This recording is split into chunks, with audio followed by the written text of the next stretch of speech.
The Prime Minister has denied that Chinese forces are inside our territory, but for some reason, our army keeps talking to the Chinese about their entry into our territory, and our Chief of Army Staff has said that the Chinese are inside our territory. This is a fact. This is not invention, this is a fact. Now, but the reason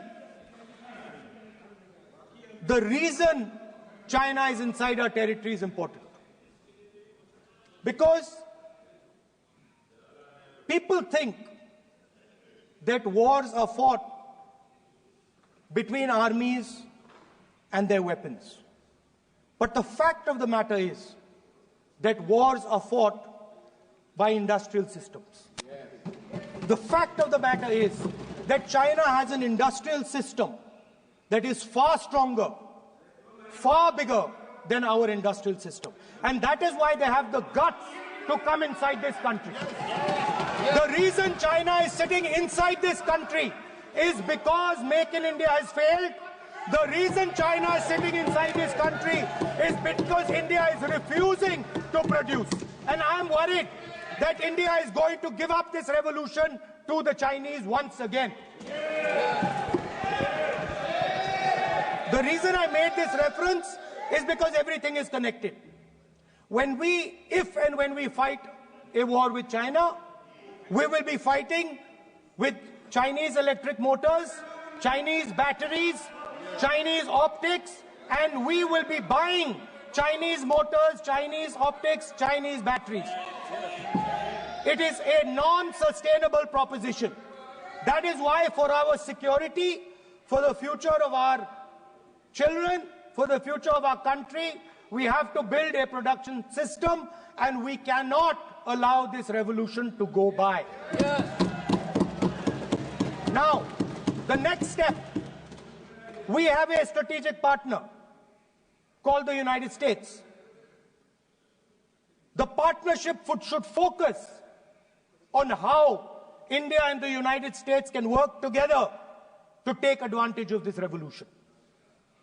That is what the conversation should be on. Please understand that India is as important as the United States for the simple reason that they cannot build an industrial system without us. They cannot build a production system without us. No matter what they say, the Americans simply cannot do what India can do because their cost structure is much, much, much more expensive than ours. We can build things that the Americans would never imagine. India can do that. So that would be the first part of a president's address. We would talk to the youngsters in India and say to them, we want you to be partners in this revolution. We want to change the Indian banking system so you can have access to it. And we believe in you, we trust in you, and we believe you can take on the Chinese. That's the first part. The second part would be about participation. We have done a caste census in Telangana, and what we have found is shocking. Almost 90% of Telangana is either Dalit, Adivasi, backward, or minority. Almost 90%. And I am convinced that that is the story across the country. I am absolutely convinced that the OBC population of this country is not one less than 50%, possibly 55%. 16% are Dalits, 9% are Adivasis, 15% are minorities. Last budget, there was a photograph.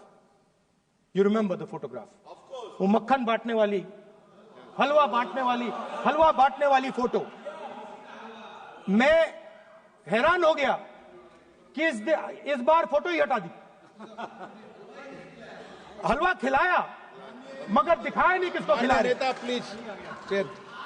तो at the center of any new development paradigm for this country, which runs parallel with the production paradigm I spoke of, which works together with the production paradigm I spoke of, is the participation of lower castes, OBCs, Dalits, Adivasis in the wealth of this country.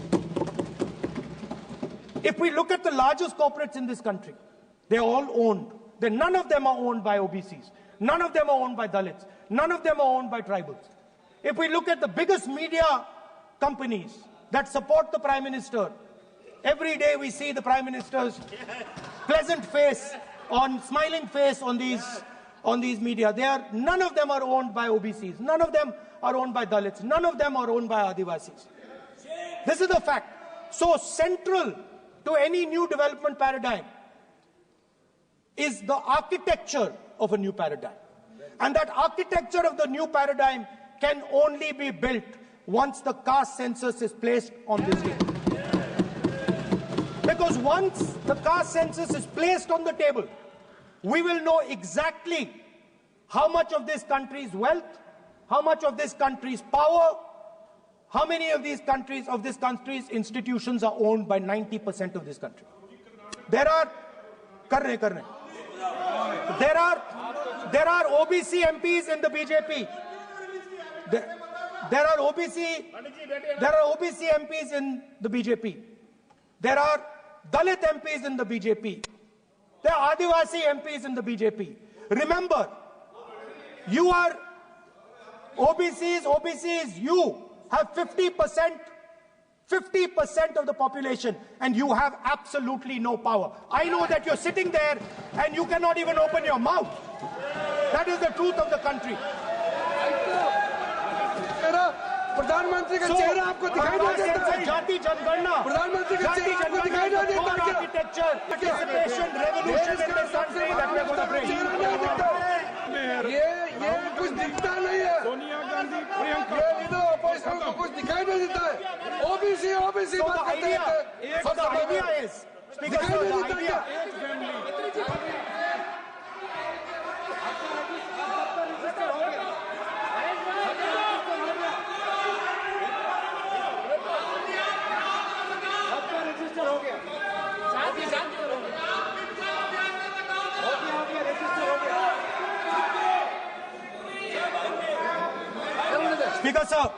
Speaker sir, so the idea is, on one side, allow India and the Indian youngsters to participate in the coming mobility revolution. Allow them to participate in building robots, in building drones, in building electronic items, in building EVs. And on the other side, running parallel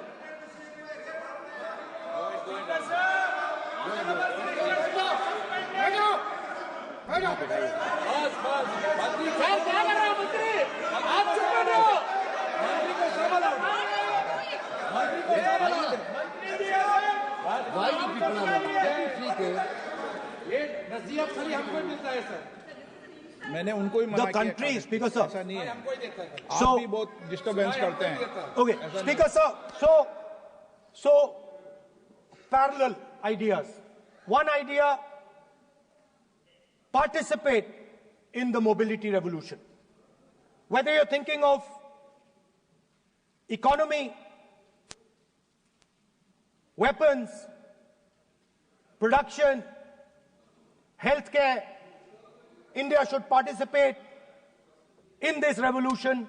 India should become the master of the electric motor, master of the battery, master of optics, and master of AI applied on top of that production system. Now imagine the power of AI when we apply it to the caste census. You imagine what we will do with AI and what we will do with the social revolution in this country when we start to apply AI on the data that we get from the caste census. So we are going to run a parallel track. On one side, participation, revolutionizing the participation of Dalits, OBCs, Adivasis in the ruling of this country, in the institutions of this country, in distribution of wealth of this country. And on the other side, parallel track, challenge the Chinese, and participate in the revolution and defeat the Chinese in electric motors, batteries, solar panels, and wind. Yes. So that is the first two parts of any presidential election address that any India Gathbandhan leader would give you.